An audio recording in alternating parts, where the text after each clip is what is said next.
ഓം ഹരിശ്രീ ഗണപതയേ നമ.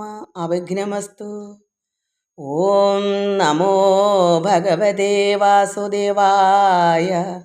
ശ്രീകൃഷ്ണ പരമാത്മനേ നമ. ഗുരുനാഥൻ തുണ ചെയ്ക സന്തതം, തിരുനാമങ്ങൾ നാവിന്മേലെപ്പോഴും പിരിയാതെ ഇരിക്കണം നമ്മുടെ നരജന്മം സഫലമാക്കിടുവാൻ. കൃഷ്ണ കൃഷ്ണ മുകുന്ദ ജനാർദ്ദന, കൃഷ്ണ ഗോവിന്ദ നാരായണ ഹരി. അച്യുതാനന്ദ ഗോവിന്ദ മാധവ, സച്ചിദാനന്ദ നാരായണ ഹരി. അമ്മേ നാരായണ, ദേവി നാരായണ, ലക്ഷ്മി നാരായണ, ഭദ്രേ നാരായണ. അമ്മേ നാരായണ, ദേവി നാരായണ, ലക്ഷ്മി നാരായണ, ഭദ്രേ നാരായണ. ഓം സർവമംഗളമംഗല്യേ ശിവേ സർവാർത്ഥസാധികേ, ശരണ്യേ ത്രയംബകേ ഗൗരി നാരായണീ നമോസ്തുതേ. ഓം സർവമംഗളമംഗല്യേ ശിവേ സർവാർത്ഥസാധികേ, ശരണ്യേ ത്രയംബകേ ഗൗരി നാരായണീ നമോസ്തുതേ. എല്ലാ ഭക്തമക്കൾക്കും എൻ്റെ വിനീതമായ പ്രണാമം. എല്ലാ മക്കളെയും ഭഗവാനിൽ അർപ്പിക്കുന്നു. എല്ലാവരുടെയും സ്നേഹവും അവിടുത്തെ കമൻസുകളും എല്ലാം ഭഗവാനിൽ അർപ്പിക്കുന്നു. ഓം ലോകാ സമസ്ത സുഖിനോ ഭവന്തു. എല്ലാവർക്കും ശാന്തി സമാധാനവും എല്ലാ നന്മകളും ഉണ്ടാകണമെന്ന് പ്രാർത്ഥിക്കുന്നു. നമുക്ക് ഓരോ സോമവംശോൽപ്പത്തിയെപ്പറ്റി വായിച്ചുകൊണ്ടിരുന്നതാണ്. അത് കുറച്ചുകൂടെയൊക്കെ ഉണ്ട്. അത് നമുക്ക് ബാക്കി വായിക്കാം. അത് നമുക്ക് ഇടയ്ക്ക് മുറിച്ച് കളയാതെ വായിച്ചു പോകാം. കുറച്ച് 1-2 ദിവസത്തേക്ക് ഉണ്ട്. അത് നമുക്ക് വായിച്ചിട്ട് പിന്നെ ദശമസ്കന്ധം തുടങ്ങാമല്ലോ. ഓം നമോ ഭഗവതേ വാസുദേവായ. ശ്രീകൃഷ്ണ പരമാത്മനി നമ. തൽസുതൻ നിമി പിന്നെ ക്ഷേമകൻ അവൻ മകൻ ഭൂമിപാലക, വിപ്രയോനിയാം തവ വംശം ക്ഷേമകൻ തങ്കൽ ഒടുങ്ങിടുമെന്നറിഞ്ഞാലും. പിന്നെയും ഭവിഷ്യരാം മാഗധന്മാരെ കേൾക്ക, മന്നവൻ ശ്രുതശ്രവ സഹദേവജനല്ലോ. തൽസുതൻ അയുധായുസവനു നിരമിത്രൻ, തൽസുതൻ സുനക്ഷത്രൻ, തൽസുതൻ ബൃഹത്സേനൻ, തൽസുതൻ കർമ്മജിത്ത്, തൽസുതൻ ശ്രുതയജ്ഞൻ, തൽസുതൻ വിപ്രനവൻ ചൊല്ലഴും ശുചിയല്ലോ. തൽസുതൻ ക്ഷേമനല്ലോ സുവ്രതൻ അവൻ മകൻ, ധർമ്മനേത്രൻ തന്നുട നന്ദനൻ ശ്രുതനല്ലോ.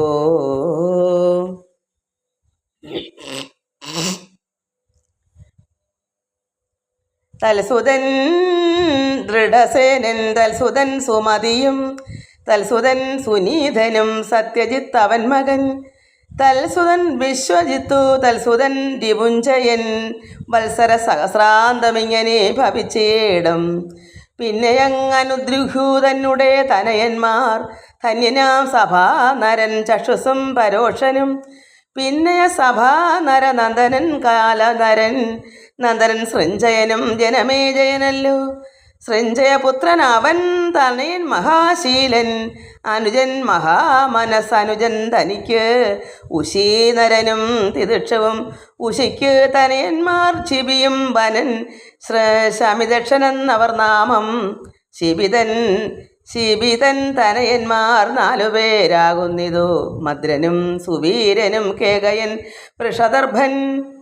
ഭദ്രനാം തിദിക്ഷുതന്നാത്മജൻ രുഷദ്രഥൻ, തൽസുതനല്ലോ ഹേമൻ തുപസവൻ മകൻ. തൽസുതൻ ബലിയവൻ നിഷ്പുത്രനാകൊണ്ട്, നൃപപാരിയിൽ ദീർഘതമസാ മഹാമുനി. നൃപയാചനാൽ 6 പുത്രരെ ഉണ്ടാക്കിനാൻ. അങ്കനും കലിംഗനും സുഹ്മനും പുണ്ട്രന്താനും പങ്കനും ആന്ധ്രന്താനും 6 പേരുടെ നാമം. 6 പുത്രരും 6 ദിക്കിൽ ചെന്നിരിക്കയാൽ 6 പേരുടെ നാമം ദിക്കിന് ഉണ്ടായി വന്നു.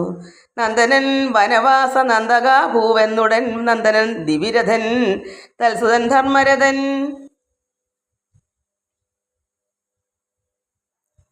തൽസുതൻ രോമപാദൻ പ്രജനായാനവൻ. അതിനാൽ ദശരഥനാകിയ നരപതി പുത്രിയാം ശാന്തൻ തന്നെ രോമപാദനു നൽകി. പുത്രിയായി വളർത്തവൻ ഋഷ്യശൃംഖനു നൽകി. വൃഷ്ടിയില്ലായ മൂലം ഋഷ്യശൃംഖനെ പണ്ടു മട്ടോലും വാണിമാരും കൊണ്ടുപോയി മായത്താലേ. അന്നേരം വൃഷ്ടിയുണ്ടായി വന്നിതു രോമപാദം മന്നവൻ അവൻ പുത്രനായി വന്നത് മൂലം. മുനി ഇഷ്ടിയെ ചെയ്യിപ്പിച്ചു പുത്രനെ ഉണ്ടാക്കിനാൻ. ശിഷ്ടനാം രോമപാദ നന്ദനൻ ചതുരംഗന് സുതൻ പൃഥുലാക്ഷനാം നൃപൻ. ചതുരന്മാരായി 3 പുത്രന്മാരവനുണ്ടായി. മുന്നേവൻ ബൃഹദ്രഥൻ പിന്നേവൻ ബൃഹൽകർമാവെന്നവൻ ബൃഹൽഭാനു മൂന്നാമനറിഞ്ഞാലും. നന്ദനൻ ബൃഹദ്രഥൻ തനിക്ക് ബൃഹൻ മനസ്സെന്നവനുടെ പുത്രനായത് ജയദ്രഥൻ. തൽപുത്രൻ വിജയനും തൽപുത്രൻ ധൃതവ്രതൻ. തൽപുത്രൻ സത്യകർമാവിനധിരഥൻ പുത്രൻ. അവനും ഗംഗാതടേ ക്രീഡിച്ചു നടക്കുമ്പോൾ അവിടെ ഒരു പെട്ടി ഒഴുകി വന്ന ശേഷം തുറന്നു നോക്കുന്നേരം അതിലുണ്ടൊരു ബാലൻ നിറഞ്ഞ തേജസ്സോട് സർവലക്ഷണത്തോടും. കന്യകയായ കുന്തി പെറ്റൊരു സുതനത് ധന്യനാം അധിരഥൻ നന്ദനാക്കി വച്ചാൻ. നാമവും അവന് കർണനൻ നെട്ടിടിനാൻ. കോമളൻ അവനുടെ നന്ദനൻ വൃഷസേനൻ. നന്ദനൻ ദ്രുഹുവിന് ബഭ്രുവാകുന്നതവൻ. നന്ദനൻ സേതു അവൻ നന്ദനൻ ആരബ്ധനും. തൽസുതൻ ഗാന്ധാരനും തൽസുതൻ ധർമാന്തനും. തൽസുതൻ ധൃതനന്ദനൻ ദുർദമനും. തൽസുതൻ പ്രചേതസ്സും അവൻ്റെ തനയന്മാർ ദുസ്വഭാവികളാകും മ്ലേച്ഛന്മാരായി വന്നാർ.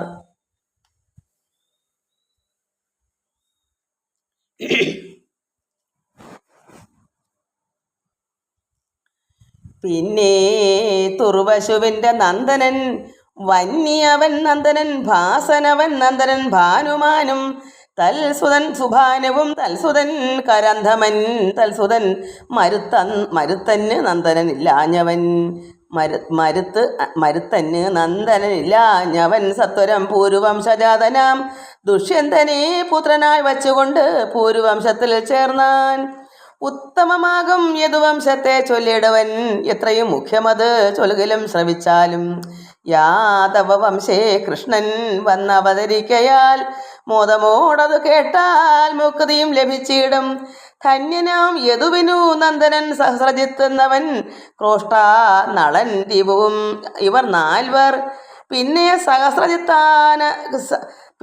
സഹസ്രജിത്തനയൻ ശതജിത്തും നന്ദനന്മാരും 3 പേരവനുണ്ടായി വന്നു. മുന്നേവൻ മഹാഹയൻ പിന്നേവൻ വേണുഹയൻ പിന്നേവൻ ഹേഹയനും ഹേഹയസുതൻ ധർമ്മൻ. ധർമ്മനന്ദനൻ നേത്രൻ തൽപുത്രൻ കുന്തിയല്ലോ. ധർമ്മിഷ്ഠൻ മാഹിഷ്മനും ഭദ്രസേനനും പിന്നെ ഭദ്രനാ ദുർദമനും. ഇങ്ങനെ 4 ജനം. ഭദ്രസേനന് പുത്രൻ ധനകനവനല്ലോ. ധനകസുതൻ കൃതവീര്യനും കൃതാഗ്നിയും മനുജാധിപർ കൃതവർമാവും കൃതൗജസും. കൃതവീര്യന് പുത്രൻ അർജുനൻ മഹാരഥൻ. ധരണിക്ക് ഏകനാഥൻ സഹസ്രബാഹുവല്ലോ. യോഗീശനായ ദത്താത്രേയനെ സേവിച്ചവൻ യോഗവും അഷ്ടൈശ്വര്യാദികളും വാങ്ങിക്കൊണ്ടാൻ. കാർത്തവീര്യനു സമനായൊരു നരപതി ധാത്രിലുണ്ടായതില്ല ഉണ്ടാകയില്ല മേലിൽ. 85,000 ആണ്ട് എത്രയും ധർമ്മത്തോടെ വമ്പനാം കാർത്തവീര്യൻ പാലിച്ചാൻ ഭൂമണ്ഡലം. പരശുരാമനോട് സമരം ചെയ്തു നൃപൻ. ഹരിലോകവും പ്രാപിച്ചിടിനാൻ അന്ത്യകാലേ. പുത്രന്മാരോരായിരം ഉണ്ടതിങ്ങവരെല്ലാം ചത്തിതു. സമരത്തിൽ 5 പേർ ശേഷിച്ചിതേ. ഉത്തമനായ വൃഷ്ണി മധുനന്ദനല്ലോ. പുത്രന്മാർ മധുവിനു 100 പേരുണ്ടായി വന്നു. അന്നല്ലോ വൃഷ്ണികളായി വന്നിതു യാദവന്മാർ, പിന്നെയും മധുമൂലം മാധവന്മാരായി വന്നു. പിന്നെയും ക്രോഷ്ടാവിന്നു നന്ദനൻ ബ്രജിനവാൻ, നന്ദനൻ ശ്വാഹിയവൻ നന്ദൻ രുശേകുവും, തൽസുതൻ ചിത്രരഥൻ തൽസുതൻ ശശബിന്ദു, സൽസേവ്യനവൻ മഹായോഗിയാം മഹാഭാഗൻ. വീര്യവാൻ പിന്നെ ചക്രവർത്തിയായി വന്നാനവൻ, ഭാര്യമാരുണ്ടു 10,000 കുറയാതെ, ഓരോരോ ഭാര്യമാരിൽ പുത്രന്മാരുണ്ടു 1,00,000. നേരത്രേ ദ്രവനുടെ യോഗ വൈഭവം ചിത്രം. പുത്രരിൽ പ്രധാനികൾ 6 പേർ, അതിൽ ജ്യേഷ്ഠൻ ഉത്തമൻ പൃഥുസ്രവസ്, അവന് പുത്രൻ ധർമ്മൻ. ധർമ്മനാന്ത്രവൻ 100 ഹയമേധങ്ങൾ ചെയ്താൻ, ധർമ്മനന്ദനല്ലോ രുചകനെന്നവ നൃപൻ. പരിചോടവൻ 5 പുത്രന്മാരുണ്ടായി വന്നു, പുരുജിൽ ദ്രുക്മൻ പൃഥു രുക്മേഷു യാമഖന്മാർ. അപ്രജൻ യാമഖനും ഭാര്യയെ പേടിച്ച് മറ്റുൽപ്പല നേത്രമാരെ വേൾക്കാതെ വാഴും കാലം. യാമഖ നാരികളെ വധിച്ചു തത്ര നിന്നു, കോമളഗാത്രിയാകും കന്യയെ കൊണ്ടുപോന്നു. നാരിയെ തേരിൽ കണ്ടു കോപിച്ചിട്ട് അവൾ ചൊന്നാൾ, ആരിന്നു മമ സ്ഥാനേ രഥത്തിലിരിപ്പതും. എന്നതു കേട്ടു നൃപൻ പേടിച്ചു പരിഭ്രമിച്ചിന്നു, നിന്നുടെ പുത്രഭാര്യയെന്നുര ചെയ്താൻ. അവളും ചിരിച്ചു തൻ കാന്തനോടുര ചെയ്താൾ, അവനീപതേ മമ നന്ദനൻ എവിടെ പോൽ. യാമകൻ അതു കേട്ടു ഭാര്യയോടുര ചെയ്തു, കോമളഗാത്രി തവ നന്ദനുണ്ടായി വരും, അവന് കൊടുക്കണം ഇവളെ എന്നു പറഞ്ഞ് അവനീപതി ഘോര തപസ്സു ചെയ്ത ശേഷം പിതൃദേവാദികളും സന്തോഷിച്ച് അവനൊരു സുതനു വരം നൽകി ഭാര്യയും പ്രസവിച്ചാൾ. സുതന് വിദർഭനെന്ന ആഖ്യയുമിട്ടു നൃപൻ, സുതനുവായ പൂർവകന്യയെ വേൾപ്പിച്ചതേ. കുശനും ക്രധന്താനും രോമപാതനും ഇവർ പ്രാധിതരത്രേ ഭുവി വിദർഭതനയന്മാർ. നന്ദനൻ രോമപാതൻ തനിക്കു ബഭ്രുവൻ, നന്ദനൻ കൃതിയവൻ നന്ദനൻ കുശീകനും.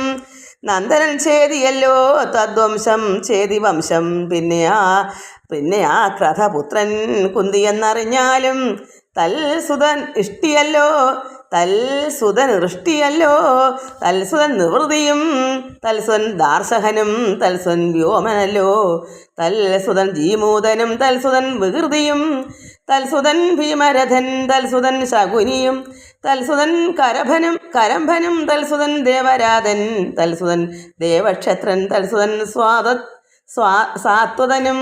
തൽസുതന്മാരായി 7 പേരുണ്ടെന്നറിഞ്ഞാലും മുന്നീവൻ ഭജമാനും ഭജിയും ദിവ്യൻ വൃഷ്ണി, പിന്നെ ദേവാവൃതൻ അന്ധകൻ മഹാഭോജൻ, നിമ്ലേച്ചി കിങ്കണനും ദൃഷ്ടിയും ഇവർ 3 നിർമ്മലനായ ഭജമാനന്റെ തനയന്മാർ. അതുകൂടാതെ 3 പുത്രന്മാരുണ്ടായി വന്നു, ശതാജിൽ സഹസ്രാജിത്ത് യുധാജിത്തും നാമം, പിന്നെ ദേവാവൃത നന്ദനൻ ബഭ്രുവല്ലോ. ധർമ്മിഷ്ഠന്മാരായുള്ളൂ ഭോജന്മാരായി വന്നോർ, പിന്നെ സുമിത്രാഖ്യൻ വൃഷ്ണിനന്ദനവൻ, തനുടെ അനുജനായുണ്ടായ യുധാജിത്തും, അനുജൻ തനയനും മിത്രനും ശിനിതാനും, അനമിത്രജൻ നിമ്ളനവനും സുതദ്വയം. മുന്നീവൻ സത്രാജിതൻ, പിന്നീവൻ പ്രസേനനും, പിന്നെയും ശിനിസുതൻ സത്യകൻ അറിഞ്ഞാലും തൽസുതൻ യുധാനൻ സാത്വികി എന്നും ചൊല്ലും. തൽസുതൻ ജയനവൻ നന്ദനൻ കുണിയല്ലോ. അനമിത്രജർ യുഗന്ധരനും വൃഷ്ണിതാനും തനയൻ ശോഭൽക്കനും വൃഷ്ണിക്കു ഭവിച്ചിതേ. അനുജൻ ചിത്രരഥൻ ശുഭൽഖൻ, തനിക്കന്ന് തനയന്മാരായി ഉണ്ടായി 12 അവർ നാമം. അക്രൂരൻ അസംഗനും സാരമേയനും, പിന്നെ മുഖ്യനാ മൃദുരനും മൃദുവൽഗിരിതാനും, വാർമജിത്തെന്നും ദൃഷ്ടകർമാവും ക്ഷത്രോപേഷൻ, ധർമ്മവാനാകും അരിമർദ്ദനൻ ശത്രുഘ്നനും, പിന്നെ ഗന്ധമാതൻ പ്രതിപാദനും ഇവർ. ധന്യനാം സൽക്കലനും കാലനുമെന്നു 2 സോദരി സുശീരയെന്നുണ്ടാവർക്കൊരു കന്യ. മേതുര ഗുണനിധിയായി വന്നാൻ അക്രൂരനും, ദേവവാൻ താനും ഉപദേവനുമെന്നിങ്ങനെ ദേവസന്നിഭനാകും അക്രൂരതനയന്മാർ. പൃഥുവും വിടൂരഥൻ, പിന്നെയും നിരവധി പൃഥിവീപതേ. ചിത്രരഥനു തനയന്മാർ നന്ദനന്മാരുമുണ്ടു 4 പേർ വൃഷ്ണിക്കതിൽ. മുന്നേവൻ കുകുരനും, പിന്നേവൻ പ്രജമാനൻ പിന്നെവൻ ശുചി പിന്നെ കപല ബർഹിഷനും നന്ദനൻ കുകുരന്ന് വന്നിയെന്നറിഞ്ഞാലും നന്ദനൻ കുകുരന് വന്നിയെന്നറിഞ്ഞാലും നന്ദനൻ വിലോമാവും വന്നിക്കു വിലോമാവിൻ നന്ദനൻ കപോതരോമാവ് അവൻ പുത്രനന് തന്നുടെ സഖനല്ലോ തുമ്പുരു ഗാനശീലൻ അന്ധകനുണ്ടായി വന്നു ദുന്ദുഭിയായ സുതൻ തൽസുതൻ ദരിദ്യോതൻ തൽസുതൻ പുനർവസു തൽസുതൻ ആഹുകി കന്യകയും ദൈവവിശ്വാസമുള്ളോരാഹുകൻ തനിക്കുണ്ടായി ദേവകൻ താൻ ഉഗ്രസേനനും തനയന്മാർ ദേവവാൻ ഉപദേവൻ പിന്നെ സുദേവനും ദേവവർദ്ധനനന്ദാനും ദേവക തനയന്മാർ കന്യകമാരുമുണ്ടങ്ങേഴു പേർ ദേവകന് ധന്യയാം ധൃതദേവ ശാന്തിദേവോപദേവ ധന്യയാൻ ധൃതദേവ ശാന്തിദേവോ ഉപദേവ പിന്നെ ശ്രീദേവിയും ദേവരക്ഷിതദാനും ധന്യയാം സഹദേവ ദേവകി ഒടുക്കത്തും പിന്നെയാം സഹദേവ ദേവകി ഒടുക്കത്തും ഉത്തമൻ വസുദേവർ വേട്ടുതങ്ങ അവർകളെ. അങ്ങനെ ഭഗവാൻ കൃഷ്ണൻ്റെ അമ്മയുടെ അവിടം വരെയായി ദേവകി. ഉത്തമനായ വസുദേവർ വിവാഹം കഴിച്ചു. അപ്പം ഇവിടെ കൃഷ്ണൻ്റെ അമ്മയുടെ അച്ഛൻ്റെ അതിന് തലമുറകളെല്ലാം അതിനു മുമ്പേ ഉള്ളതാണ്, നമ്മൾ ഈ വായിച്ചതെല്ലാം. അങ്ങനെ കന്യകമാരുണ്ടങ്ങ് 7 പേർ ദേവകന് ധന്യയാം ധൃതദേവ ശാന്തിദേവോ ഉപദേവ പിന്നെ ശ്രീദേവയും ദേവരക്ഷിതാനും ധന്യയാം സഹദേവ ദേവകി ഒടുക്കത്തും. 7 പേരിൽ ദേവകി ഒടുക്കത്തെ. ഉത്തമൻ വസുദേവർ വേട്ടിതങ് അവർകളെ പുത്രന്മാർ ഉഗ്രസേനൻ 9 പേരുണ്ടല്ലോ. പുത്രന്മാർ ഉഗ്രസേനൻ 9 പേരുണ്ടല്ലോ. മുന്യവൻ കംസൻ സുനാമാഖ്യനും നഗ്രോധനും പിന്നെ കങ്കനും ശംഖുസുഹൃവും രാഷ്ട്രപാലൻ. അത് ദേവകിയുടെ സഹോദരന്മാരുടെ കാര്യമാണ് പറയുന്നത്. 7ാമത്തേതാണ് ദേവകി. അതിൽ മൂത്ത ഈ പിന്നെ പുത്രന്മാർ ഉഗ്രസേനൻ 9 പേരുണ്ടല്ലോ. ഉഗ്രസേനന് 9 മക്കളിൽ മുന്യവൻ കംസനാണ്. ആ കംസനാണ് അമ്മാവൻ, ശ്രീകൃഷ്ണൻ്റെ അമ്മാവനാവുന്നത്. അവർ 9 ഈ ഉഗ്രസേനനാണ് പേര്, പിതാവിൻ്റെ പേര്. അത് കംസൻ്റെ പിതാവ് അല്ലെങ്കിൽ ദേവകിയുടെ പിതാവ്. അതിൽ ദേവകി ആണ് ഭഗവാന്റെ അമ്മ. അതിൽ ഈ ആദ്യത്തെ മൂത്ത സഹോദരൻ കംസൻ. മുന്നേ ഇവൾ കംസവതി. കന്യകമാർ ഉഗ്രസേനൻ ഉണ്ട് 5 ജനം. ഉഗ്രസേനനും ഉണ്ട് 5 ജനം. മുന്നേവൾ കംസവതി കംസയും കംകുതാനും പിന്നേവൾ ശുരഭൂവും രാഷ്ട്രപാലികതാനും. ഇവിടെ വായിച്ചുകൊണ്ടിരുന്നത്. പുത്രന്മാർ ഉഗ്രസേനൻ 9 പേരുണ്ടല്ലോ. മുന്നേവൻ കംസൻ സുനാമാഖ്യനും നഗ്രോധനും പിന്നെ കങ്കനും ശംഖുസുഹൃവും രാഷ്ട്രപാലൻ. നമുക്ക് കംസനെ മാത്രമല്ലേ അറിയത്തുള്ളൂ, ദേവകിയെ. പിന്നെയവൻ സൃഷ്ടിയല്ലോ. ഇതിങ്ങനെ വായിക്കുന്നവർക്കറിയാം, നമ്മൾ ആദ്യമായിട്ടാണ് ഇതൊക്കെ വായിക്കുന്നത്. പിന്നെയവൻ സൃഷ്ടിയല്ലോ തുഷ്ടിമാനെന്നും പിന്നെ കന്യകമാരും ഉഗ്രസേനനും ഉണ്ട് 5 ജനം. മുന്നേവൾ കംസവതി കംസയും കങ്കുതാനും പിന്നേവൾ ശൂരഭൂവും രാഷ്ട്രപാലികതാനും. വേട്ടുതങ് അവർകളെ വസുദേവാനുജന്മാർ കേട്ടാലും ഭജമാന നന്ദനൻ വിടൂരഥൻ തൽസുതൻ ശൂരനവൻ നന്ദൻ ശിനിയല്ലോ. തൽസുതൻ സ്വയം ഭോജൻ അവന് ഹൃദീകനും നന്ദനൻ ഹൃദീകനു. മുന്നേവൻ ദേവബാഹു പിന്നെ ശതധന്വാകൃതവർമാവും പിന്നെ ശൂരനു മാരുഷ എന്നാഖ്യാം പത്നി തന്നിൽ സാരന്മാരായി 10 പുത്രന്മാരുണ്ടായി വന്നു. മുന്നേവൻ വാസുദേവൻ പിന്നേവൻ ദേവഭാഗൻ പിന്നേവൻ ദേവസ്രവസാനകൻ സൃഞ്ജയനും ശ്യാമകൻ കങ്കശമീക വത്സല ബൃഹന്മാരും സീമയില്ലല്ലോ വസുദേവ മാഹാത്മ്യമോർത്താൽ. മുഖ്യനാം വസുദേവൻ ജനിച്ച സമയത്ത് പുഷ്കരേ ദുന്ദുഭികൾ ആനകവാദ്യങ്ങളും. ഇവിടെ വസുദേവർ ഈ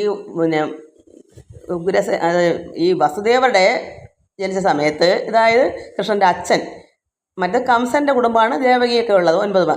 ഇവിടെ വസുദേവർ ജനിച്ച സമയത്ത് പിന്നെ പുഷ്കരെ ആകാശത്ത് ദുന്ദുഭികൾ ആനകവാദ്യങ്ങളും മാനിച്ചു ദേവാദികൾ ഘോഷിക്കാൻ നിമിത്തം. അതായത് കൃഷ്ണൻ്റെ പിതാവായി ജനിച്ചതാണല്ലോ. അപ്പോൾ അത്രമാത്രം സുഹൃതം ചെയ്തവർ പിതാവായതുകൊണ്ട് അവർ തപസ് ചെയ്താണല്ലോ ഇവിടെ ദേവകിയും ഈ വസുദേവരും ഭഗവാൻ 3 പ്രാവശ്യം. അത് അങ്ങനെ തപസ് ചെയ്തതിൻ്റെ ഫലമാണ് ഇവിടെ ഇപ്പോൾ വസുദേവരായിട്ട് വന്നത്. അപ്പോൾ അതുകൊണ്ട് ആകാശത്ത് ദേവന്മാരൊക്കെ ആഘോഷം നടത്തി.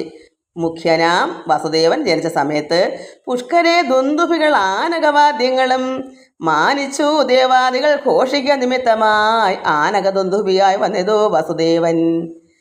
അങ്ങനെയാണ് ഭഗവാൻ ഈ പിതാവിന് ഇത്രമാത്രം അറിഞ്ഞ് ദേവന്മാർക്കെല്ലാം അറിയാം വസുദേവർ വന്നത് ഭഗവാൻ വാസുദേവന് വേണ്ടിയാണ്. അതുകൊണ്ട് ദേവാദികളെ ഘോഷിക്ക നിമിത്തമായി ആനകദുന്ദുഭിയായി വന്നത് വസുദേവൻ. ആനകദുന്ദുഭിക്ക് ഉണ്ട് 5 പേർ സഹോദരിമാർ. ഈ പിതാവിന് കൃഷ്ണൻ്റെ പിതാവിന് 5 സഹോദരിമാരും ഉണ്ട്. മാനിനി പൃഥാ ശ്രുതദേവിയും ശ്രുതകീർത്തി പിന്നെയും ശ്രുതസ്രവ രാജാധിദേവിതാനും ധന്യനാം ശൂരൻ സഖാവായ കുന്തിക്കന്ന് പുത്രരിലാകിയ മൂലം പൃഥയാം പുത്രി തന്നെ പുത്രിയായി വളർപ്പാനായി നൽകിനാൻ ദയാശീലൻ. നമുക്കിനി അടുത്ത ദിവസം വായിക്കാം ബാക്കി. അപ്പോൾ കുന്തി വസുദേവരുടെ സഹോദരങ്ങളാണല്ലോ. അർജുനൻ്റെ പഞ്ചപാണ്ഡവരുടെ മാതാവായ കുന്തി ഈ വസുദേവരുടെ സഹോദരിയാണ്. നമുക്കിനി ബാക്കി അടുത്ത ദിവസം വായിക്കാം. എല്ലാവർക്കും നമസ്കാരം. ഓം ലോകാ സമസ്ത സുഖിനോ ഭവന്തു. ഹരി ഓം ഹരി ഓം ഹരി ഓം.